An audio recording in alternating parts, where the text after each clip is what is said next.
Bom dia! Vamos ao nosso vídeo sobre os instrumentos voluntários de políticas ambientais. Esse é o nosso texto de referência, que fala sobre as empresas e o desenvolvimento sustentável.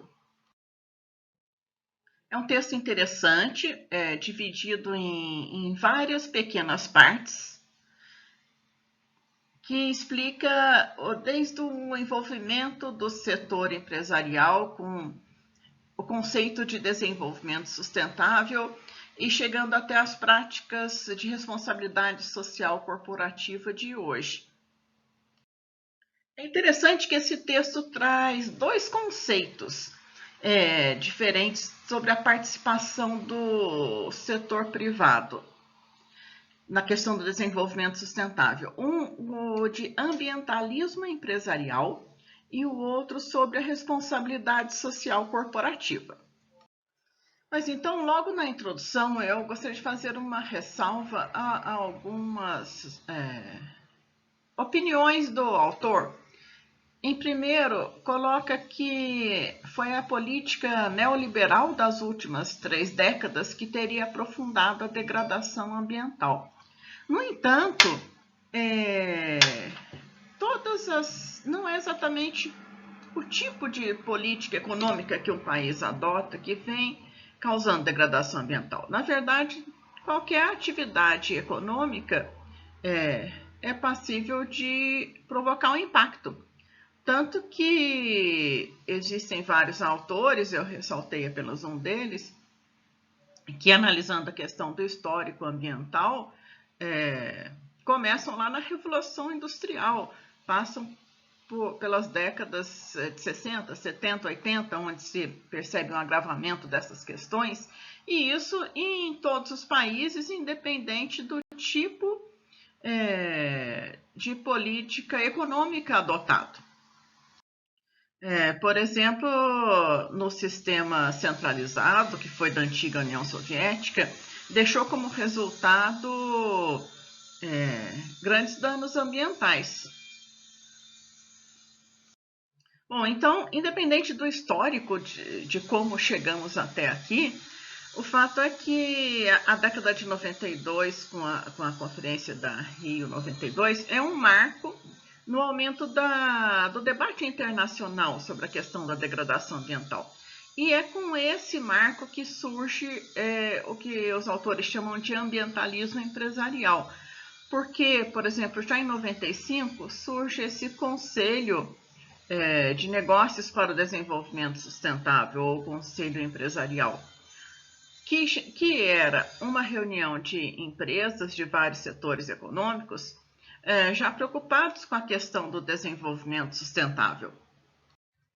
Esse conselho é interessante, tem uma página na internet que vocês podem entrar e serve para fazer pesquisas e tem muitas ações interessantes. E de lá para cá só tem crescido e esse conselho empresarial se constitui em uma instituição importante hoje no debate do desenvolvimento sustentável. Então, voltando um pouquinho na história, esse livro que se chama Mudando o Rumo, que marca a entrada desse conselho no debate global e junto com outros países, justamente na Rio 92. E existe uma representação brasileira desse conselho, chamado Conselho Brasileiro de Desenvolvimento Sustentável, que é um grupo representativo dos empresários no país. Também há um site na internet sobre o conselho, sua história e muitas informações interessantes para pesquisa. Então, os autores argumentam que, mais do que declarar sua adesão à causa ambiental, o processo dessas empresas de se juntarem, formarem esse conselho e lançarem inclusive um livro e começarem a desenvolver outros estudos, informações, você vê que foi um movimento totalmente voluntário, se usou de instrumentos de persuasão como o aumento das informações, e então com esse seria um processo que converteu o conceito de desenvolvimento sustentável em uma estratégia de mercado, ou uma convenção de mercado com uma estratégia de negócios. E essa convenção nasce da crença de que a sustentabilidade é um imperativo para a sobrevivência do padrão de desenvolvimento econômico. É também um reconhecimento de que empresas, principalmente extrativas, elas têm o seu potencial poluidor grande e que devem incorporar princípios do desenvolvimento sustentável, senão elas inviabilizam também seu próprio negócio.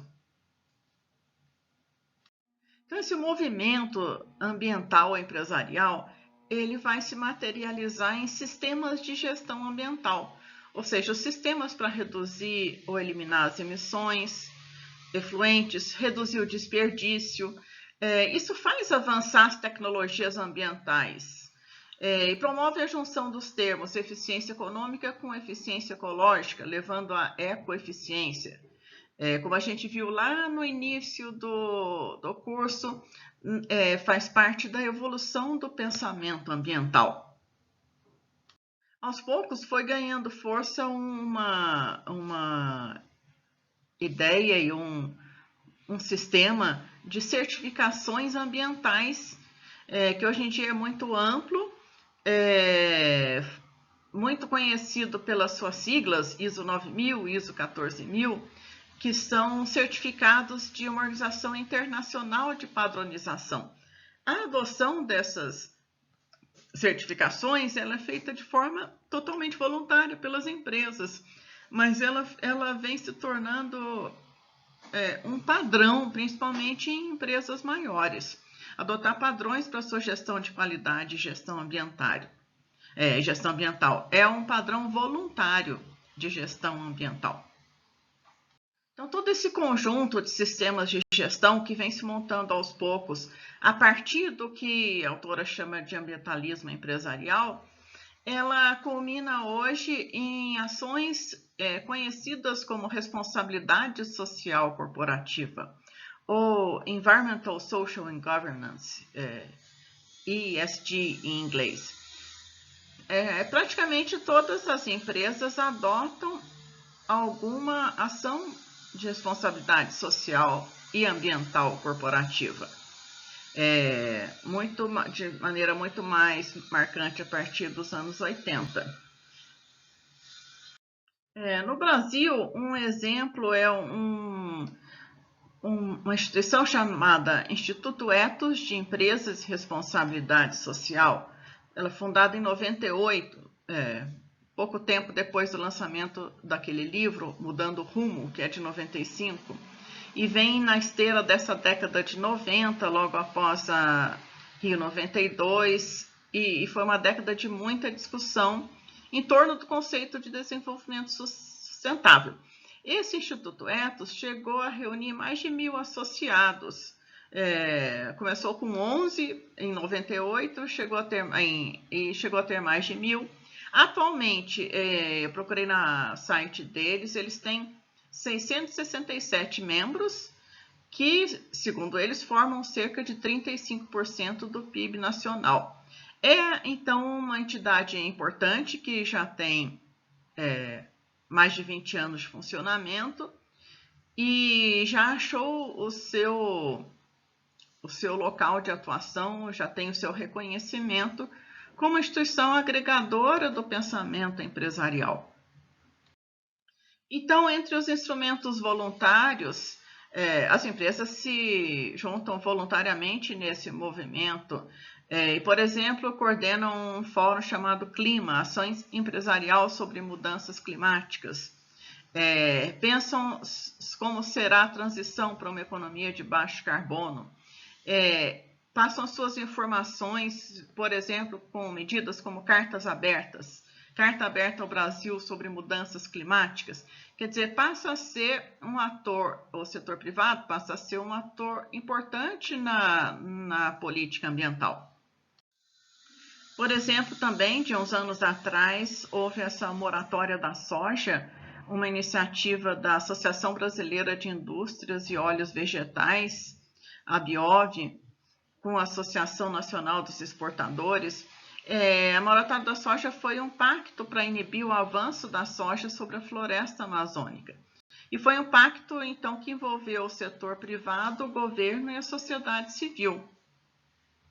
Então, a moratória da soja, que foi pensada quase como uma situação emergencial para deter o desmatamento e o avanço sobre a floresta naquele momento, já completou 12 anos em 2018, na época que fez um balanço demonstrando que, de fato, foi um pacto importante para conter o desmatamento na Amazônia para conversão em soja.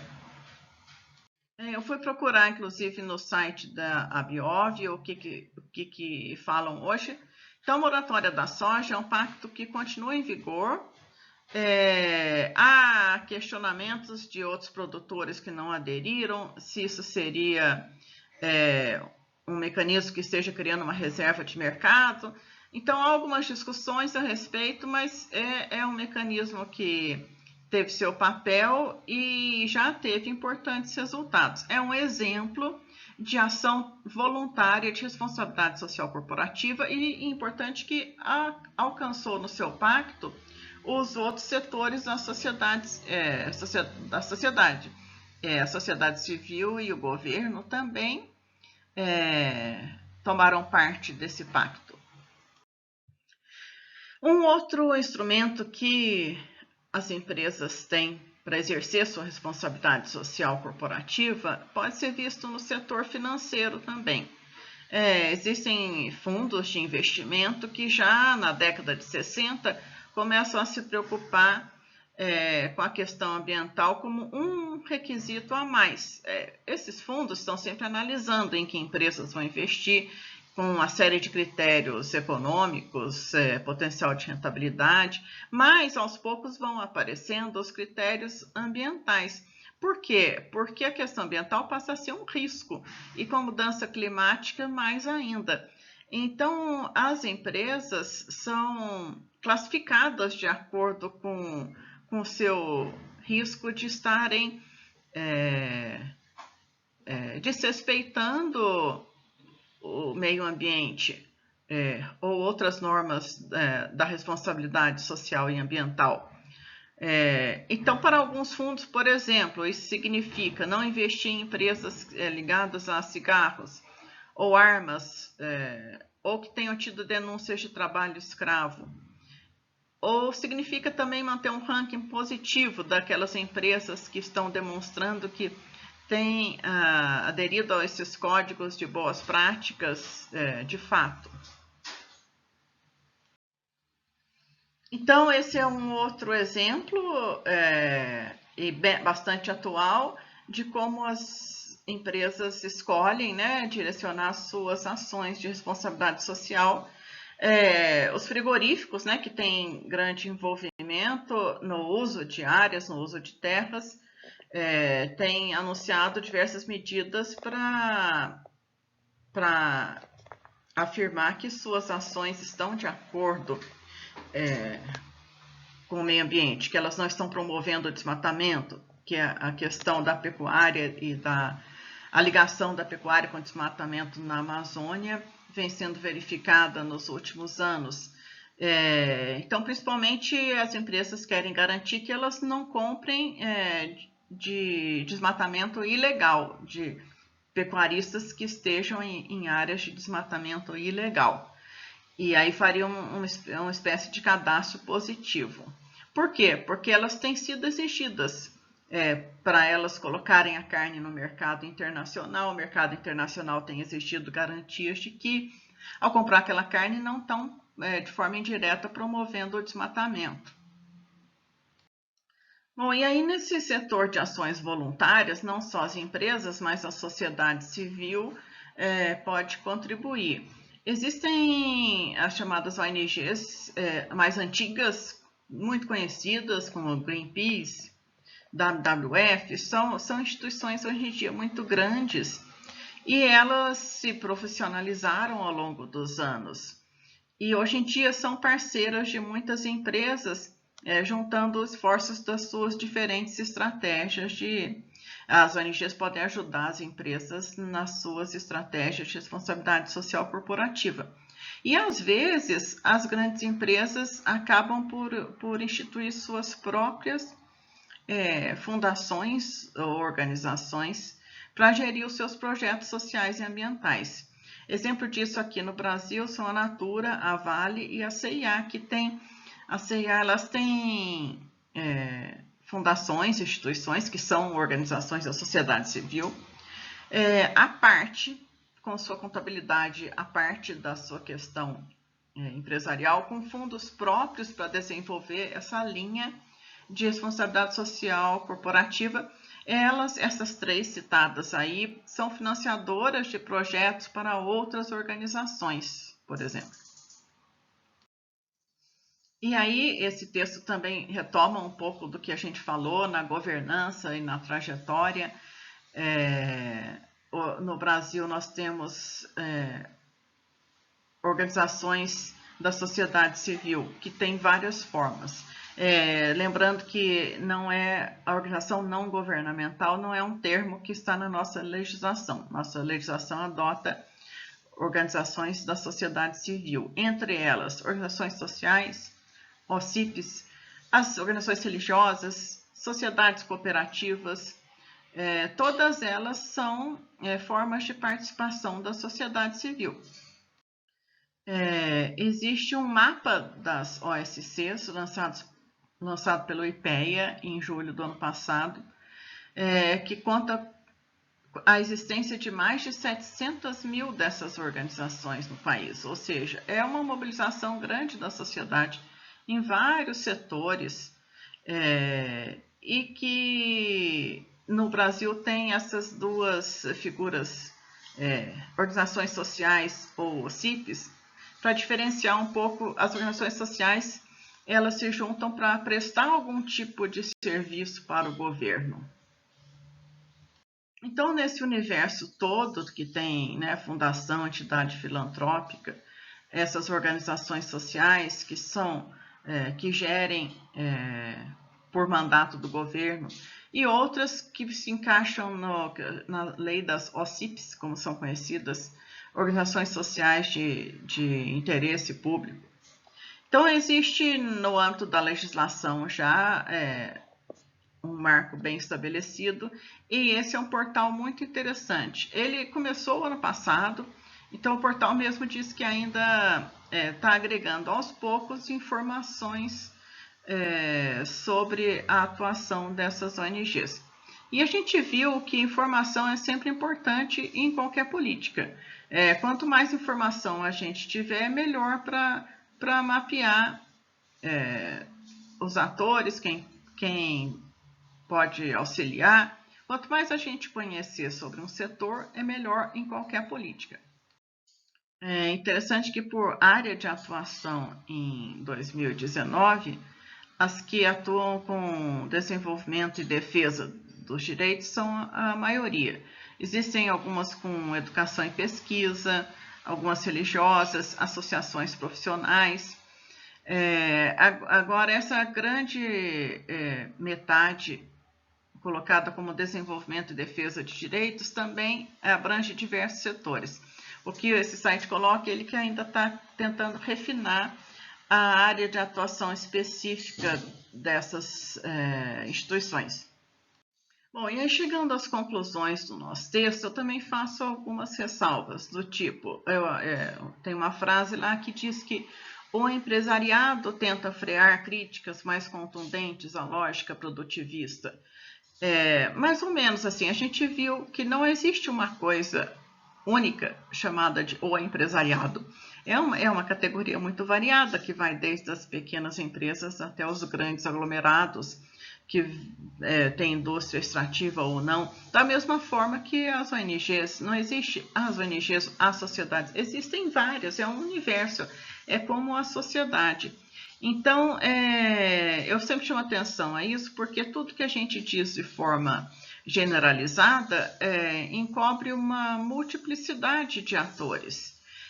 Há muita iniciativa interessante, tanto no setor empresarial quanto no setor financeiro, que podem vir a somar esforços para o desenvolvimento sustentável. Outra ressalva que eu faço nas conclusões é que, por exemplo, as limitações governamentais têm aberto espaço para as corporações assumirem um papel de destaque na remodelação de formas de governança. Eu não acho isso ruim, até porque o Estado tem um papel, o setor privado tem outro. Não é ruim que esse espaço seja aberto. O problema, o problema seria que em diferentes contextos, o setor privado assumiria o lugar de modelos regulatórios coordenados pelo Estado. Pode ser, mas também eu não acho que um setor que se autorregule esteja prejudicando o papel regulamentador do Estado.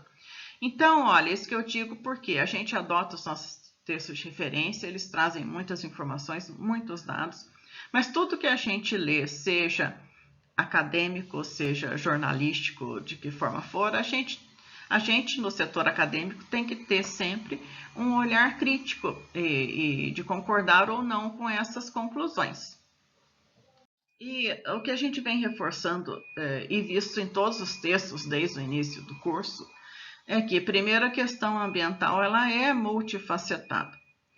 As políticas ambientais não podem ser calcadas em cima de um tipo de instrumento só. A gente tem que ter uma pluralidade, a gente tem que ter complementaridade.